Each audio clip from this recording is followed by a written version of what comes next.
In today's video, I'm going to teach you how to delete calendar events in Microsoft Outlook.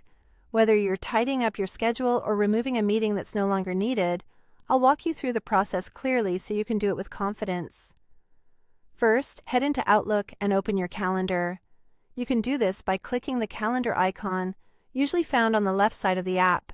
If you're using the desktop version, it might appear along the bottom or in the left rail. On the web or Mac, you'll see it in the sidebar. Once you're in the calendar view, you're ready to work with your events. Next, select the event you want to remove. A single click highlights it, which is perfect if you already know it's the right one. If you want to double-check the details, like the time, attendees, or notes, double-click to open it first. This is especially helpful with recurring events, where you'll want to confirm whether you're looking at just one occurrence or the entire series.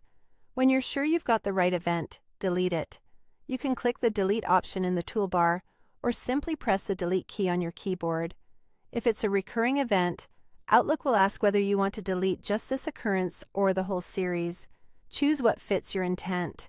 If you act by mistake, remember that you can often undo immediately, or look in your deleted items folder to recover it.